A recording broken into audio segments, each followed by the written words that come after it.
to the moon. Sound like wrong, V12, make it more. They like zone, need a shawty with the blues. That my boo, she gon' roll it when we cruise. Keep it cool, know that 40 make a boom. That my tool, she gon' hold it when we move. Cause she the truth, I don't fuck with many dudes. Niggas proof, you know, Rocket got the tune. Starts to drive, step back in the air. Oh, happy step back and kiss myself. Big time players make big time plays. Woo! Butler. Good evening, everyone. We are back with episode 2 of the Down to the Wire Sports Talk. You know, radio, it's obviously not radio, talk show, whatever you want to call it. I'm your host, one half of the Pod and Chill Show, now officially one half of the Down to the Wire Sports Talk.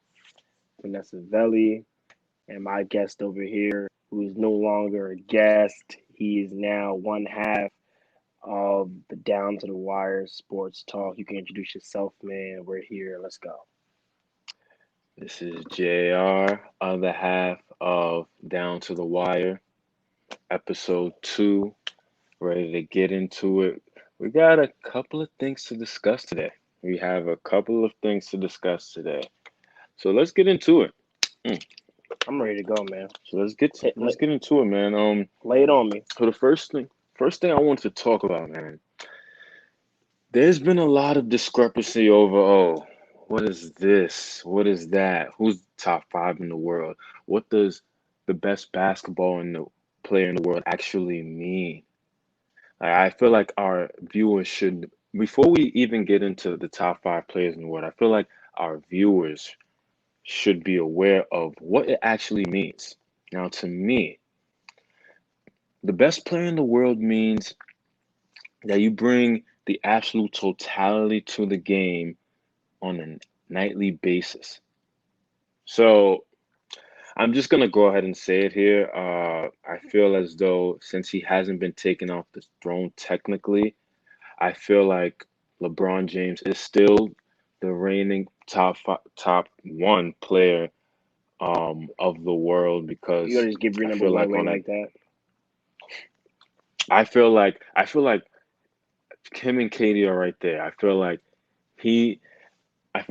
for Katie to be number 1, he needs to take LeBron off the throne, whether that's meet him in the finals or outplay him during the regular season. I feel like that is how he's going to overtop LeBron. Now, there's some other suitors. We're gonna get into that later, but what do you feel like is your definition of the best player in the world? So I'm going to be very honest with you before I say that. Obviously, thanks to everyone who watched this video. Thanks to everyone who watched episode 1.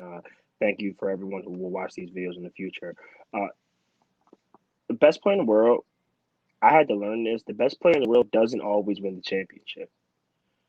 Now, that's not the only criteria I have. But to be the best player in the world, obviously you have to be successful. You have to have a successful NBA career. But the best player in the world doesn't win every season. Mm-hmm. Okay. So to me, the best player in the world is the individual who impacts the floor. You would like to think on both ends, but overall, who impacts the floor holistically. You know, because everybody who's in my top 5, they're not all good defenders, right? But night in and night out, it's safe to say that unless they're going up against LeBron James, they're the best player on the floor, right? But the best player in the world is a unique and very specific title that only one player can hold, in my opinion, who has the complete all-around game. Now, there's the best shooter in the world. There's the best rebounder in the world. There's the best defender in the world. You know, there's the best athletic player in the world, the best playmaker in the world. But to be the best player in the world, you have to have the most all-around game, in my opinion. Yeah, I definitely agree. I feel like the best player in the world needs to bring it on all cylinders. I feel like when it's fourth quarter time, best player in the world needs to have the ball in his hands, and he's making the best decision for the basketball team. Like I Yeah, can give it to yeah, him, and I can be like, okay, take us there. yeah. And I can say that about LeBron. But see, the thing is, I don't know if Kevin. I know Kevin Durant is gonna score. If I give him the ball, he's gonna take me there. But I feel like the person that makes the best decision for the basketball team is LeBron James. But I feel like And LeBron and KD are right here. They're right here. now They're right here we also because have of to age. understand that the best decision isn't always the best basketball play. And we've seen that. You know, when I was younger watching basketball, I would be frustrated with LeBron because, what's LeBron's? LeBron is obviously a freak athletically. You know, even though in his Hmm. older age, his skill is getting more up there, higher and higher. His 3-point percentage is, obviously way higher than it was in, let's say, 2009 or 10, right? But Hmm. for LeBron's per se, every play he makes doesn't always equate to his immediate success on the Hmm. floor because a lot of people's knock at LeBron is that he doesn't have the killer instinct. In my opinion, making the best basketball play is the killer instinct. Like That's something to what we say to saw. that. Go ahead. That's something to say to that. But finish your statement. That's something to say to that. No, go ahead. Go ahead. Go ahead. I'll remember my statement. Okay. Go ahead. So this is not. This is. I'm paraphrasing Gilbert Arenas, and he made a great point. I feel Okay. like people knock LeBron because he's not like Kobe. What was Kobe's best ability? His best He'll just kill you offensively. intangible. It was he's gonna kill you. Michael Yep. Jordan's gonna kill you. Those were their best intangibles. I feel like people are just so mad at LeBron because he uses his best intangible to the best of his ability, which is his IQ. He Mm-hmm. makes the correct basketball play on every possession because that's his best ability. His I best mean, we've ability is seen it. not. We've seen it. His best ability is not being a killer. That's not who he is. He uses his best ability on every single possession, on every Right. night, and like when he passed it last year in the bubble, when he passed to Draymond, when he passed it to Danny Green. People were mad. "Well, why didn't you take this out?" Well, He's open. it's He's open. He's it's just open. funny to me how like people just like don't take anything into the equation. It's just if he didn't take the last shot, then that means okay, he's not Michael Jordan or he's not this or he's not that. You know, it's just go ahead. I mean, It's just crazy to me. Go I ahead. mean, think about it like this, right? We saw what happened in the Brooklyn series, right? In the Eastern Conference Finals, right? Brooklyn against Milwaukee. Kevin Durant was literally playing 5-on-1, right? Right. Because Kevin Durant is the best player offensively on that floor. I will go down in my grave to say that, right? Mm-hmm. But every time Kevin Durant got a bucket, it was Kevin Durant getting a bucket against the Milwaukee Bucks.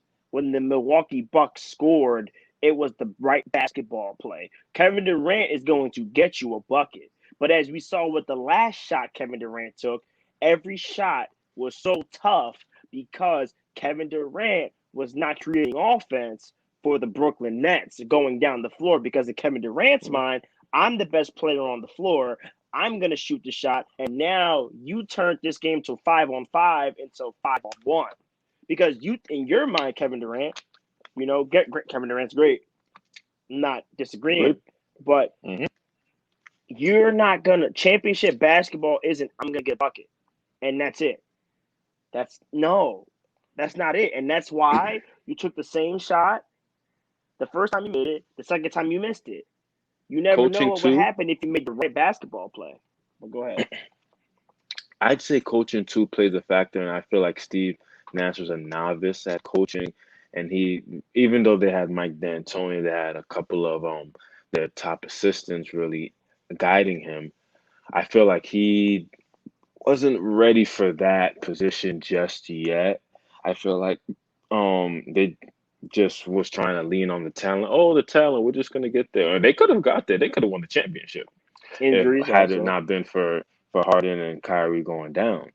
But I feel like they're going to be better this year. They will Yeah. definitely be better this year. All right, so getting back to the top five. I already named my top two. which is LeBron and Kevin Durant.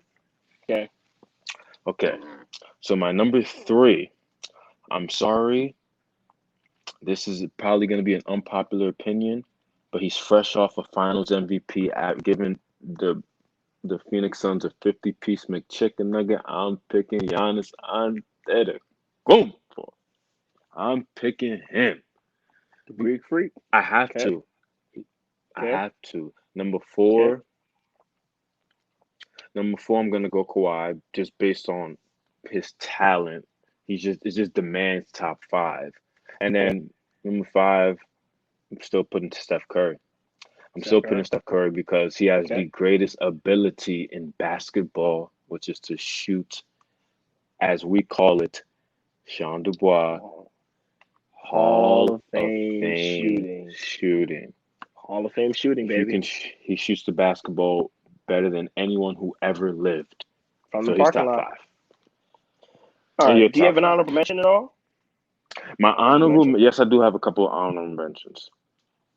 Anthony Davis, when healthy. Really? When healthy, his talent is top 5. Luka, he has to improve his free throw shooting and his overall percentage from the 3 and the mid range. Okay. So I can't put Luka there yet, and his defense has to prove that. And nobody else is top 5 for me. All right. So nobody else is top 5 for me. All right. So here's mine. My honorable mention, I have the reigning, defending NBA MVP Nikola Jokic, right? Because he played 72 games. The best ability is dependability and availability. Played 72 games, man. Averaging, played 34 minutes a night. Goddamn. Averaging 34 minutes a night on 27. On my fantasy team. 10 and 8 and a steal and a half a game. That's my honorable mention. As he could have been in the top 5, but you run the regular season MVP, I'm not going to leave you out. All right. So going to number 5, I matched with you. I had and just a disclaimer, we don't know who's on each other's lists. So just letting you know. Right. So number 5, I had Stephen Curry. Played 63 games. So was very healthy. You know, Steph Curry had a lot of ankle injuries in his career. That's a lot of games played for Steph as a little guard.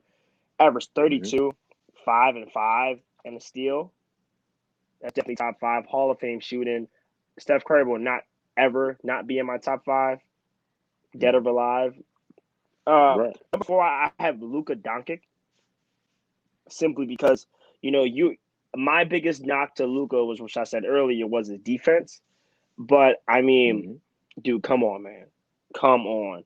Like, think about it. He's playing 34 minutes a game, you know, 27, 8 and 8. That's LeBron James stats. That's LeBron James regular season stats.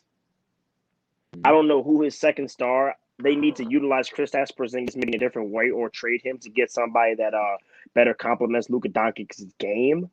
But in my opinion, 27, 8 and 8. You can't at what? He's under 23? Please. Great number 4. Number 3, I have Kevin Durant. The reason why I ranked him at number 3 because he only played 35 games due to injury. I'm not going to put you on such a high pedestal. Obviously, you're coming off an Achilles tear, very serious injury. He did bounce back in those 35 games, but still, you played 35 games, averaging 25, 7, and 7. Great numbers. Almost basically shooting 50, 40, 90 for the whole season. 35 games is a very small sample size, but you're Kevin Durant. I'm not going to not put you in the top 5. You're Kevin Durant. Number 2, I have Giannis Antetokounmpo. What else can you say about Giannis, man? It's 61 games, 28, 11, 5, a steal and a block, won a championship, DPOY, Finals MVP. Keep him coming. Beat the Nets. Keep him coming. And number 1, obviously, is LeBron James. I'm never not going to have LeBron James. All hail the king, King James, kid from Akron, Ohio. Obviously, his stats. LeBron played 45 games. He still, you know, dealt with the ankle injury. Said himself he may not be the same again. 25, 7 and 7. You know, getting older. At 36, you're 36, 25, 7 and 7. Just some percentages here. 51% from the field and 36.5% from three. 36. You know, there's no drop off. The king is still kinging. I would say that the moves they made, even though the team is older, we talked about that in episode 1. The average age for the team is 33.5. I still think they're gonna probably make it to the NBA Finals. But those are my top 5. What do you think? I like it. I didn't hear Kawhi Leonard's name. Nope. Didn't hear Kawhi Leonard's name. Nope. I wouldn't put Luka top 5 yet because he hasn't Nope. proven. See, everybody in your top 5 has won a championship besides Luka. That's why I'm like, I don't know I'm about not Luka putting Kawhi in yet. my top 5. Not putting Kawhi in my top 5. The reason why Kawhi is not a top 5 player in the NBA anymore, and the reason why Kawhi is not a top 5 player in the NBA anymore, is simply because Kawhi chooses to sit out. Kawhi doesn't want to play all the time. The same reason why Kyrie Irving will never be in my top 10. If you choose to sit out in load management, you cost your team wins. You cost your team wins, man. There has been time and time again when he's cost the Clippers wins, right? Obviously, Paul George. Paul George is a solid number 2 player. He's a solid complementary piece on a team. I will not put Kawhi Leonard in my top 5 anymore. I just can't. Kawhi Leonard hasn't been top 5 since 2019. I'm sorry. That's understandable because injuries do play a part in you. The No. best ability is availability. And he hasn't been available.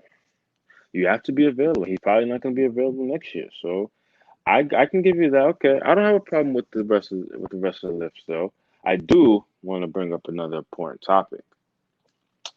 So we revisit the Ben Simmons topic. Before that, we're going to talk about the Joel Embiid contract extension. They extended him about 4 years, over $200 million. I feel like this is just putting a stamp on him being the cornerstone of the franchise, the process. Philadelphia 76ers, they didn't make a lot of moves this offseason. Furkan a little questionable. And Andre Korkmaz. Korkmaz and Andre Big Drummond. Penguin. Right. The Big Penguin. We signed the Penguin. The Big Penguin. Right.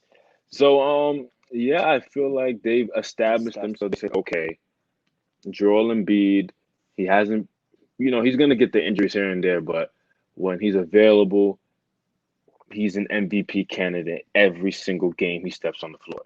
He's the most dominant big man in the NBA. Yes. And I feel like he was 100% worthy of this extension because we all know that basketball is not all about contracts. It's about putting people in their seats. It's about the interaction with the media. It's about how you interact with the fans. Yes. That's basketball, and Joel Embiid is he's the perfect guy for Philly. I feel like we couldn't ask for anything more in Joel Embiid, but I feel like moving forward, they just have to figure out this Ben Simmons situation. Like, they have to stop asking for so much for Jalen Simmons. Just have to get him out. Just get him out of this so you guys can start fresh. Because we know what happens when a distressed asset starts in training camp. James Harden, Jimmy Butler, the list goes on and on. You have to get rid of him. And they'll learn. You can't. People always think that, we'll just start the season off with him. No. The way that last season ended, you have to get rid of him, even if it's for some bag. I wouldn't give him up for some bag of chips, but it has to be you have to get rid of him. You have to. You can't. And the reason why I say you can't is because the Philadelphia 76ers, they made it very clear that Joel Embiid is their focal point. They understand, obviously, the talent that Ben Simmons has and the potential that Ben Simmons could have.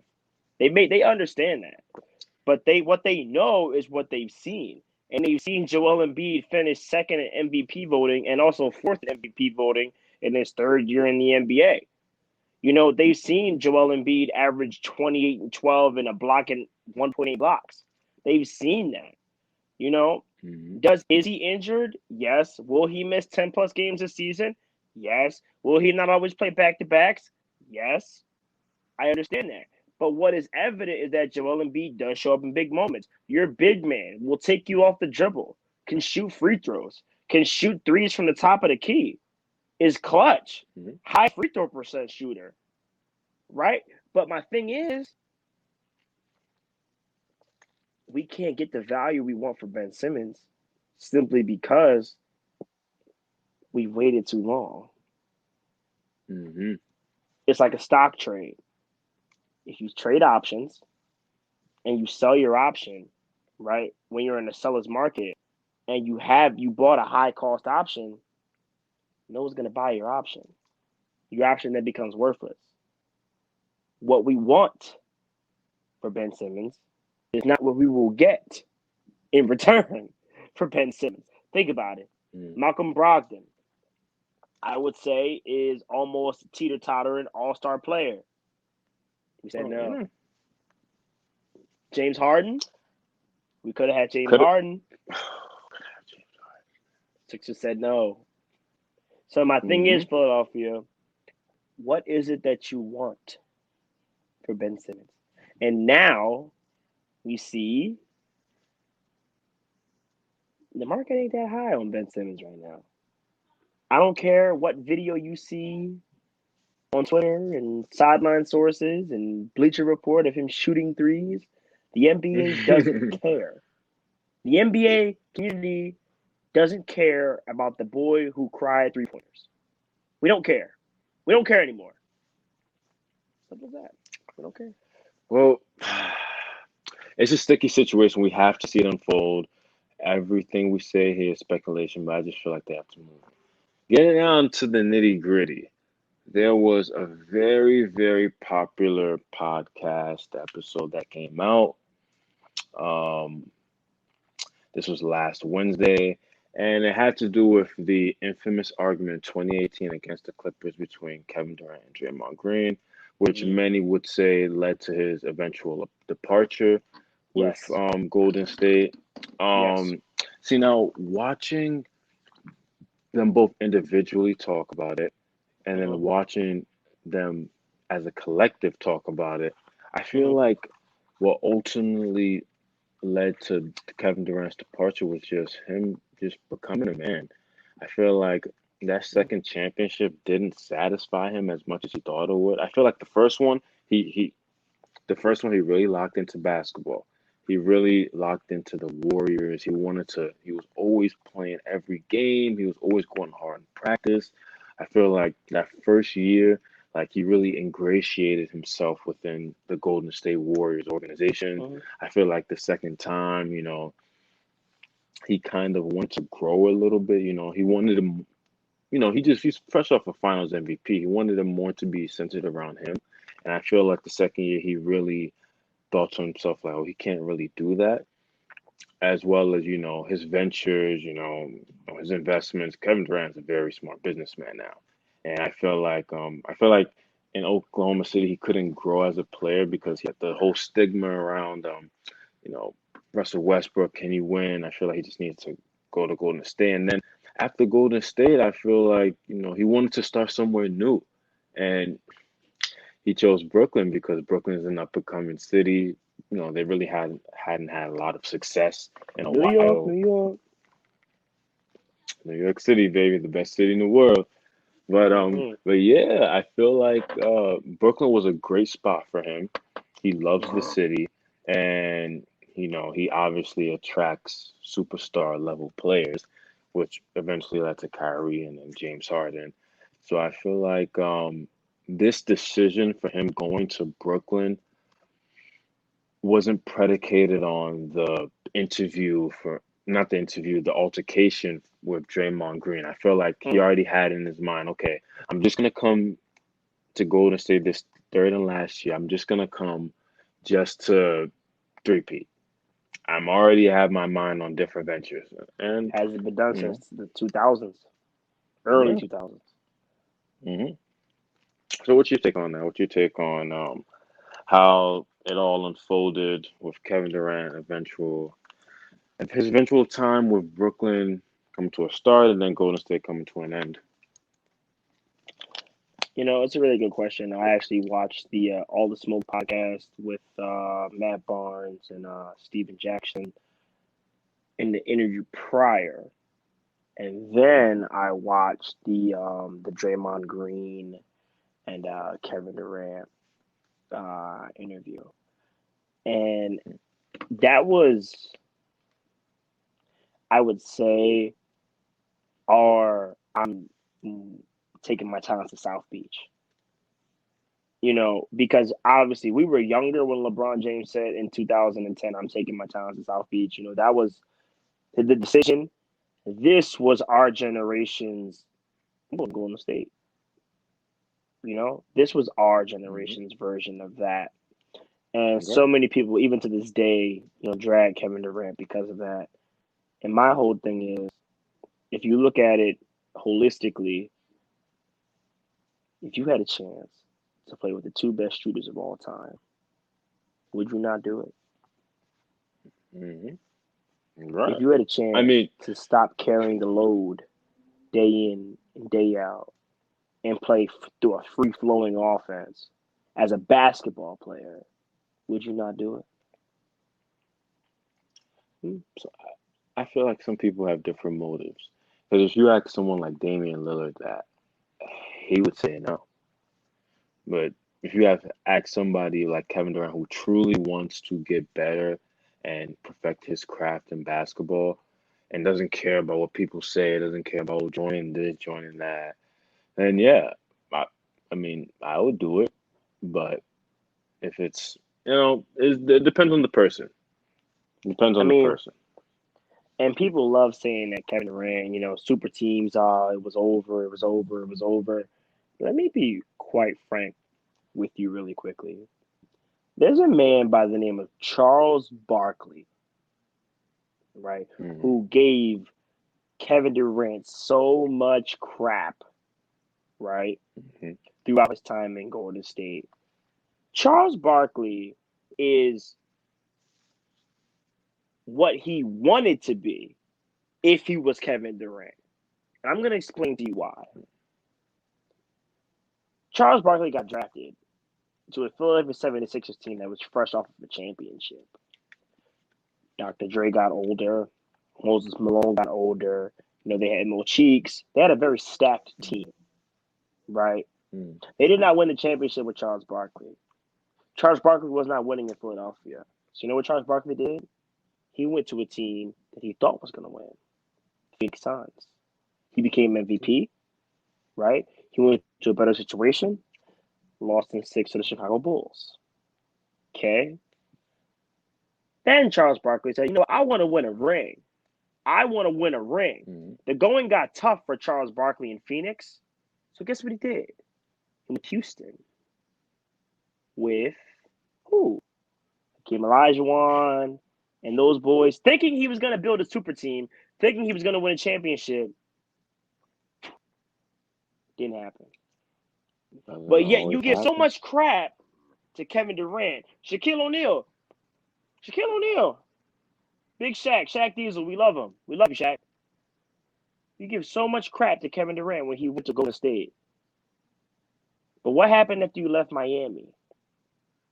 You jumped from team to team, trying to win a championship. Whether it was the Cleveland Cavaliers. Oh, what about the Boston Celtics when you were number 36 and you weighed almost 370 pounds?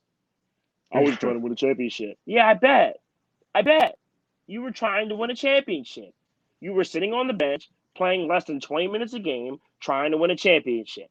But when Kevin Durant decides to do what's best for Kevin Durant, it's a problem. It's an issue. Kevin Durant ruined basketball. Kevin Durant single-handedly shifted the culture of the NBA twice in 7 years. Twice. In order to beat the Warriors, you had to have a big three. Okay? Now, right, before this year with Brooklyn, it was duos. Before James Harden got to Brooklyn, it was duos. We saw a lot of parity within duos. Houston, Philadelphia, Miami, Toronto, Clippers, whatever. It was duos. Now, James Harden joins the Brooklyn Nets. Now it's who has the best big three then. He shifts the culture in the NBA time and time after time and time again, because at the end of the day, you have to keep up with Kevin Durant, LeBron Yep. James. Free agency was trying to be who can team up to beat the Nets. LeBron James, what do you have? Miami Heat, what do you have? Bucks, what do you have? Sixers, what do you have? Kevin Durant has shifted the culture in the NBA 3 times in the last 10 years. And I'm tired of people giving Kevin Durant crap because overall, all Kevin Durant has done is did what's best for Kevin Durant. Because at the end of the day, Kevin Durant did not want to retire as a player, like unfortunately, like Carmelo Anthony, like Gilbert Arenas, like Allen Iverson. All these players, Tracy McGrady, all these players who try to chase the ring with their last legs. Ooh, I'm going to win a championship now. I mean, and that's a great point. That's a great point because I feel like the older players, their mentality was okay. We're gonna try to win with the team that we got drafted. We're gonna try to win. We're gonna try to win. We're gonna try to win. But then they just wear themselves down, and you can't give all the power to the management, the organization. You have to take the power into your own hands, and that's why I truly, truly hate the perception that you have to stay with the team because if these players don't like think about it like this. If LeBron James spent how many years in Cleveland? Spent 8 years. wasting 8 years. His first in Cleveland was 8 years.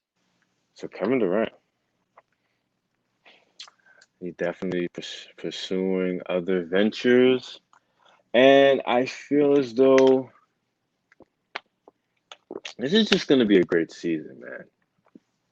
It's it's the battle of the big three. You have a big three in Chicago. You have a big three in Brooklyn. You have a big three in Miami. You have a big three in the Lakers. You have the Nuggets coming back. That's a big three. 2.5 in the Like Sixers. 2.5. 2.5. Like this is just gonna be 2.5. honestly, this is the best basketball season I'm looking forward to. You forgot the Warriors, brother. The Warriors. Like, this is the best basketball season I'm looking forward to, and I just can't wait.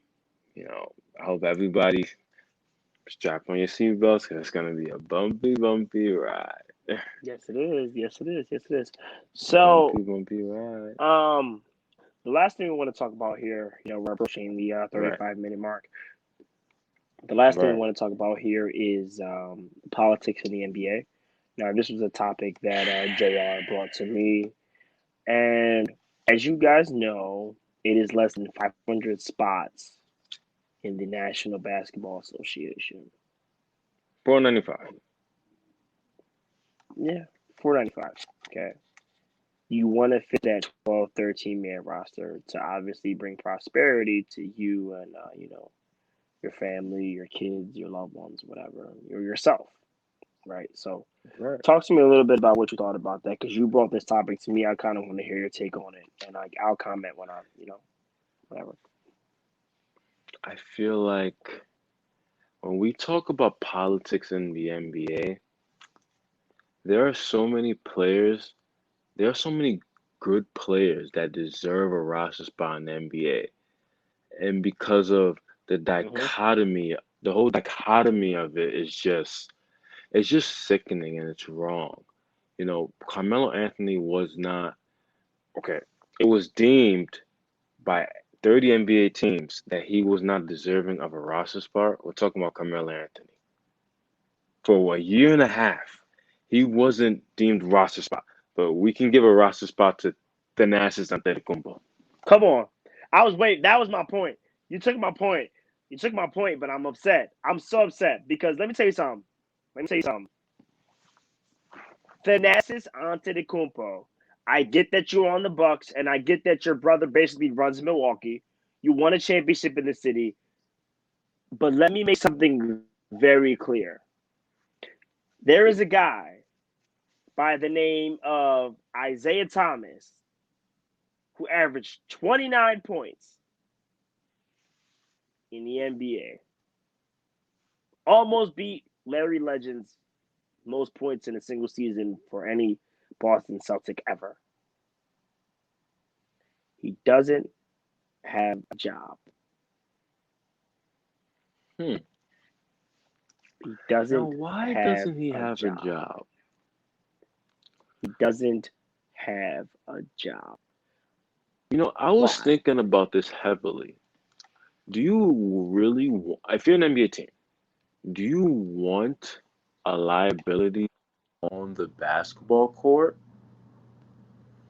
Like, for example, do you really want somebody that's 5'9" that can only just give you offense? Now, granted, that Boston Celtics team was definitely predicated around defense because, you had Jay Crowder, you had Avery Bradley on that team, you had all these defenders on the team, so it kind of made up for his lack of defensive prowess. But I mean, if you're looking for a scoring punch, I mean, why not give him a shot? I mean, he definitely got his opportunities last year, though. He got his Do you mean opportunity. to tell me, though, that he doesn't deserve? Think about it. We're talking about a 12 to 13 man roster. Playoffs come 8 to 9, 8 usually. He doesn't deserve a roster spot in the entire league. No, I'm giving him There's a. 495 players better than Isaiah Thomas. Think about it. I'm giving him a roster spot because he was then again a four-time All-Star. He was fourth in MVP voting. Like he can score the basketball, like none other. Come on. Like none other. And you have like, it's just Jared Dudley has had a roster spot for 2 years while Isaiah Thomas was fighting for a job. LiAngelo Ball got picked up. No. LiAngelo Ball got picked up from shoplifting, and Isaiah Thomas can't find a job. I mean, Really? The next Antetokounmpo has a job. All I see him do all day long is be Giannis Antetokounmpo's hype man. Isaiah Thomas doesn't have a job. Really? I mean, people think that basketball is just this whole like supernatural phenomenon, but no, it's who you know, the connections. This Yeah, is all connected. Yeah. Giannis, Los Thanasis, that's his brother. Okay, I get you a job. LaMelo, the face of the Charlotte Hornets. Yo, Jello, I get you a job. Come on, Kostas Antetokounmpo. People don't even know who that is. It's A Giannis. lot of people don't. He's been on the third youngest brother, right? Third youngest brother? Yeah, third youngest. He's been on the Third Lakers youngest. for how long? He's been on the Lakers for like 2-3 years on the Exhibit 10 weight Yeah, but contract. he went to the G League now. But yeah, he has a championship. He had a championship for Giannis, by the way. He was the first one to get a championship. And he basically had a roster spot whenever they called him up from the G League and Didn't play. Has a championship, but didn't play. And Didn't he play. didn't. So all I'm saying, Didn't play. Now, granted, the Lakers just worked him out along with Darren Collison and another player who his name is escaping me, but we're gonna see. I mean, I am confident that Isaiah Thomas does get the roster spot, but I feel like this just politics in the NBA. I feel like I don't like how they just exile and the NBA, they like to put people in a box. They put you in a little corner, and you're gonna stay until whenever we feel like okay, we'll bring. 100%. 100%. Like, think about it. Derrick Rose was almost 20 minutes from not having an NBA career in Cleveland. Remember that? Remember that? Josh Smith. Iman Shumpert. No job. No job. And all those players did come from Cleveland, and but Larry Nance. When was the last time you heard Larry Nance's name? No, Kevin Love. Who? NBA champion. 3-1. Kevin Love. Man. Don't even hear about him.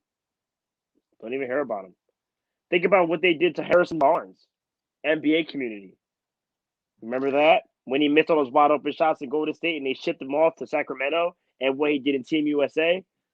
Nobody even knows who Harrison Barnes is anymore. See, now if you're put in a pedestal in the NBA, you're put on a pedestal in the NBA. You do your damage. You're very successful.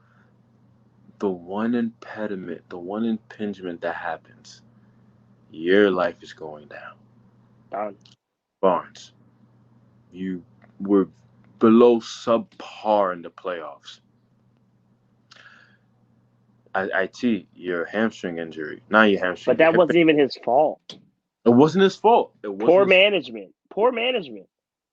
It wasn't his fault. But where did he go? He went to the Cavs. Then he went Bad to idea. Lakers. Then he I think he went to the 10-day with New Orleans, I believe. went to New Orleans this year.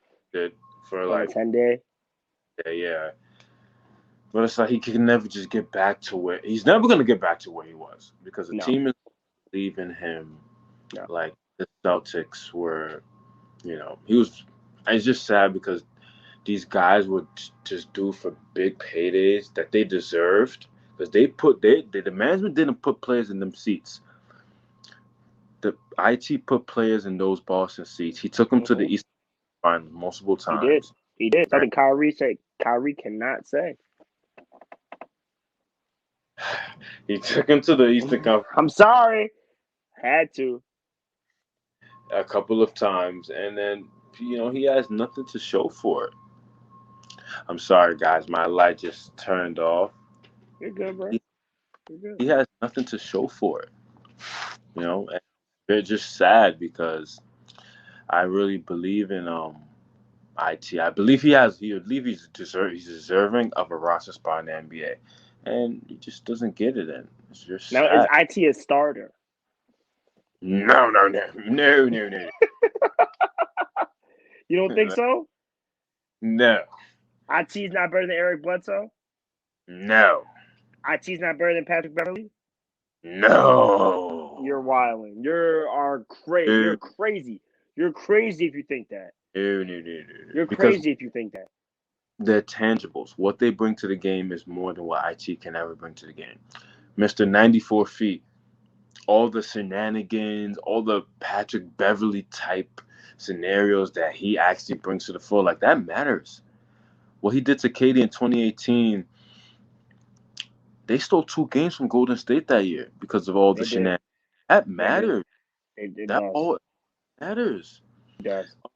Bledsoe, big, strong defender. He can't shoot, but he's got a long wingspan.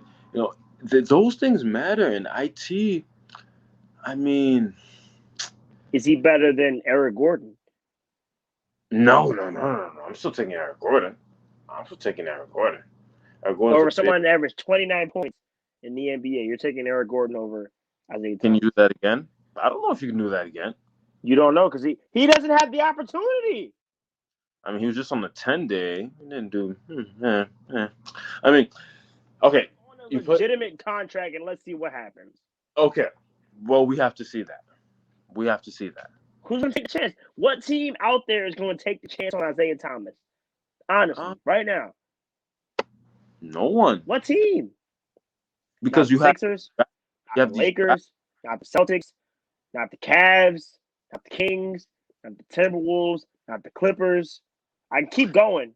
Because these players are developing. We have developing teams that are developing their talent. And see, IT was not growing up. He was coming up in an era in which, it was either LeBron James, Golden State, or it's just not happening. It's just not happening. It's not happening. Now you have these players that are ascending, the Jamal Murrays and the Nikola Jokic of the world, the Lukas of the world. You have the New York Knicks are relevant. You have all these teams. Like, there's no irrelevant team in the NBA now. The Pistons just got Cade Cunningham. Houston Rockets just got Jalen Green. Like, you have all these players that are focused on the development of their players. Hell, even the Timberwolves. The Timberwolves just got Patrick Beverly. Who knew? Anthony Edwards, Karl Anthony Towns, D'Angelo Russell. Like, look at these teams. These teams are not. Then, listen, these teams are definitely predicated on winning much more than. Unless you're the Detroit Pistons. I mean, even the Pistons have a couple of pieces. I mean, granted, I feel like IT can thrive on the Pistons, but it's just sad, man, and it's just gonna continue like this because nobody's gonna address these issues. I should Um, never see a grown man cry over his passion, especially if he's still able. Isaiah Thomas is still able to play in the NBA. The key is who right. will take him? Who will take Isaiah Thomas? Is the question. That's the overall question here. Who will take Isaiah Thomas? And what you said was correct. The way these teams are set up, there's a lot of teams right now that are trying to, vied for contention. Mhm. And because of that, most of them already have their starting point guard. They've already rolled the dice on their point guard, their front court, their back court. So where do you fit? He's a ninth, 10th player off the bench. A ninth, 10th player off the bench? Really? 15 minutes, 15 to 20 minutes a night. Yeah, why not? No. I mean, that's not what he wants, but Isaiah Thomas is a six man at best in this NBA, in this league. Yes. he can be the sixth man on the championship team. Yes. If Lou Williams can be the sixth man on the Los Angeles Clippers, Isaiah Thomas can be the sixth man on the championship team. Now, Yes. Lou Williams, Huh? Lou Williams is a bucket And getter. Isaiah Thomas isn't? Is he not? He's 5'9", man. Bro, no. You can't tell me that he's not a bucket if you're giving him 12 minutes a game. No. I'll give him 20 minutes a night. Let's see what happens because I can't just say it without me having evidence. So I can't say that. I have to see what happens. You're right. And on that note, I agree with that.